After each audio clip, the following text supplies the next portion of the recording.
何でも話せる友達はそんなに多くない。初対面では警戒するし、大人になるにつれて関わる人も減ってきて、一人の時間も最近は増えてきた。世の中では友達が多い方がいいとか、社交的な方がいいみたいな風潮もある。でも自分はそうは思わない。もしこれが共感できる人は、今日の動画の主役はあなたです。どうも、旅する起業家のるきです。今回は誰とでも仲良くしない人のすごい特徴7選を話していきます。ちなみにここで言う誰とでも仲良くしないは人と関わらないという意味ではなくて誰と関わるかを選んでいる人のことです。この姿勢がどんな思考や生き方につながっているのかを構造的に見ていきます。あなたの自己理解が深まる内容になっているのでぜひ最後までご覧ください。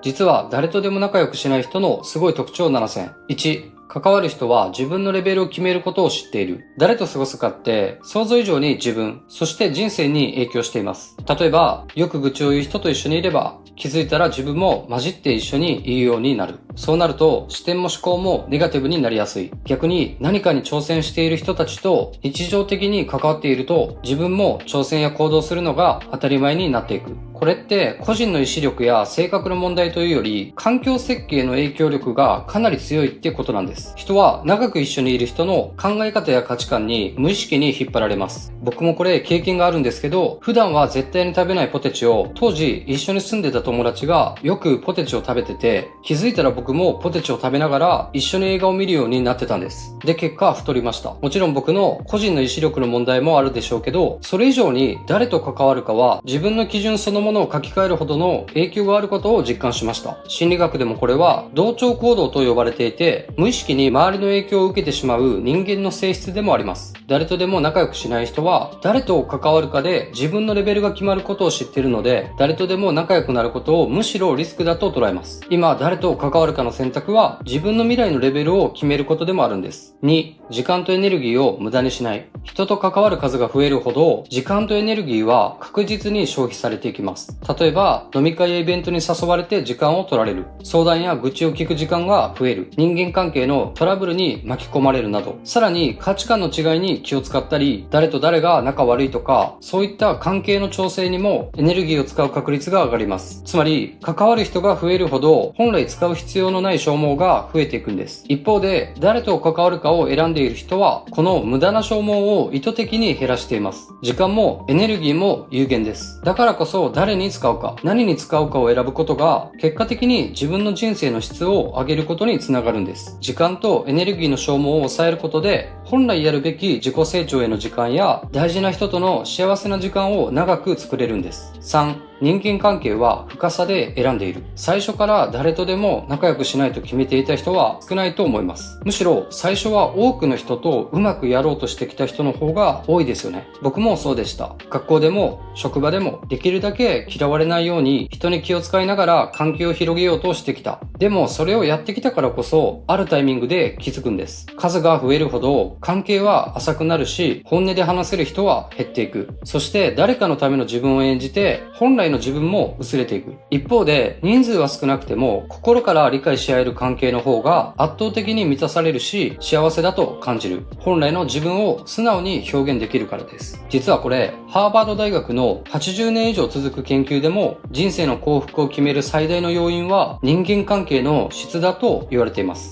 どれだけ多くの人と繋がっているかよりもどれだけ深い関係を持っているかの方が幸福度に大きく影響するんです。誰とでも仲良くしない人はこの深さを知ってるし自分の幸せを知ってる人。4、他人の評価で自分を決めない。誰とでも仲良くしない人は自分の価値の基準が外にありません。多くの人は無意識のうちに自分の価値を他人に委ねています。SNS の数字で人と自分を比べたり、友達の数や誰と仲がいいか、周りからどう見られているか、誰に好かれているかなど。でもこれらは全て自分ではコントロールしにくいものです。しかも外部の評価には終わりがありません。もっと評価されたい。もっと認められたい。もっと好かれたい。これをやっていくと誰かにとって都合のいい人間になっていくんです。一方で誰とでも仲良くしない人は自分の価値は自分で決めるものだと知っています。自分軸でちゃんと自分の存在を認めてその上で誰と関わるかを選んでいます。誰とでも仲良くしない人はこの違いを理解しているからこそ無理に人に合わせないんです。5、自分の人生に集中している。正直、自分の人生に本当に集中できている人はかなり少ないと思います。人との関わりが増えるほど意識は自然と自分ではなく外に向いていきます。人と集まると誰がどうしてる、誰が何とかでみたいな話によくなりますよね。そうなると気づいたら自分の人生よりも他人の人生に目を向けた状態になっていきます。でも他人のことをどれだけ話しても自分の人生が前に進むことは特にないんですよね。むしろ停滞、自分の現実から逃避する構造にもなりやすい。誰とでも仲良くしない人はこの構造を直感的に理解しています。だから意識を他人に分散させずに自分はどうするかにフォーカスできている。他人は関係なく自分が何を学ぶか、どう動くか、どこに向かうか、その時間が増えるほど自分の人生は確実に前に進んでいきます。6、人を見極める力がある。人間関係って広げれば広げるほどいい人や人生に影響を与える人にも出会う可能性もあるんですけど、それと同時にテイカーやサイコパス、いわゆるヤバい人との接点のリスクも上がる可能性があります。SF で例えると、みんなと仲良くなりたいと思ってシェルターのドアを開けていたら、気づいたら招かれざるエイリアンが入り込んでいてシェルターの中が大惨事になるみたいな。人の中には与えてくれる人もいれば奪う人も必ずいます。あなたの時間を奪う人、エネルギーを奪う人、感情を振り回す人、その中には悪意を持ってやってくる人、悪意はなくやってくる人もいます。ここで重要になってくるのが人を見極める力です。誰とでも仲良くしない人は最初から無理に距離を縮めずにシェルターのドアを全開にせず、相手を招くべき人間かどうかをしっかり観察しています。この見極める力がテイカーやサイコパスの侵入を防ぎ、無駄なトラブルや消耗を避けることにつながるんです。僕の人生でもこういった人に遭遇したことが何回かあって大変な目にあったこともあります。で、あくまで主観ですが、そういった人たちには共通の特徴があります。初対面で愛想がすごくいい人、よく喋る人、目が合わない人、目の奥が笑ってない人、誰々と知り合いとアピールしてくる人、最初からすごくギブしてくる人、店員さんやタクシーの運転手に冷たい人、いない人の悪口を言う人、言動が一致してない人、嘘をつく人、時間や約束を守らない人、ここら辺の特徴がある人はトラブルになりやすいので注意した方がいいです。7、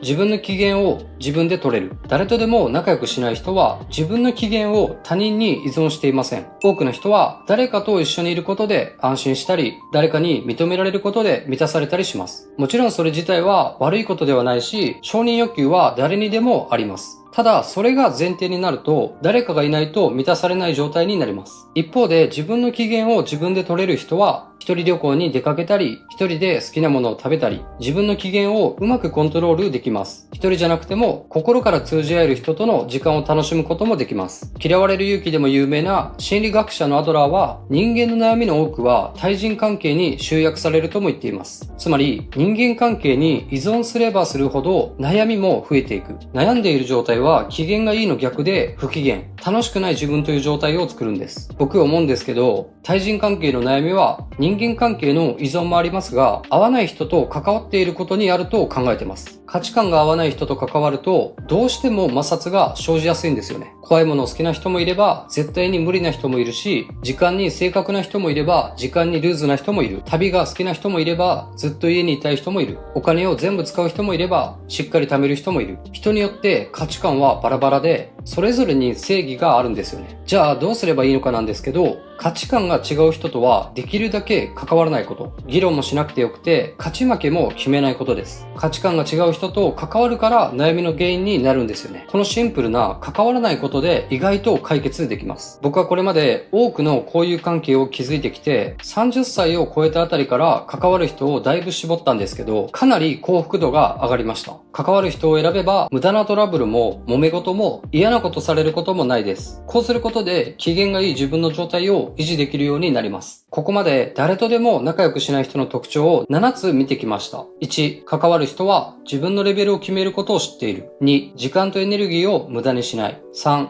人間関係は深さで選んでいる。4、他人の評価で自分を決めない。5、自分の人生に集中している。6、人を見極める力がある。7、自分の機嫌を自分で取れる。誰と関わるかによって使う時間も使うエネルギーも人生の方向も大きく変わっていきます。だからこそ、誰とでも仲良くしないという選択は、冷たいわけでも、性格が悪いわけでもなく、寂しい人でもなく、自分の人生をしっかり守るための有効的な選択なんです。中には営業職などで苦手な人でも避けれない人もいるとは思います。そういう場合は仕事は仕事で割り切ってプライベートの時間は線を引けると自分の人生を大事にできます。誰とでも仲良くしない人は自分の人生を大事にしている人なんです。あなたの人との関わり方や感想などあればコメントでぜひ教えてください。このチャンネルではこれからも旅と人生にまつわる動画や世界の実業家たちのためになる情報、そして自己理解や成功法則を軸にあなたの人生のスイッチを発信をしていきます。ここまで見てくれているあなたはさらに自己成長できるすごい人です。最後までありがとうございました。ではまた次の動画で会いましょう。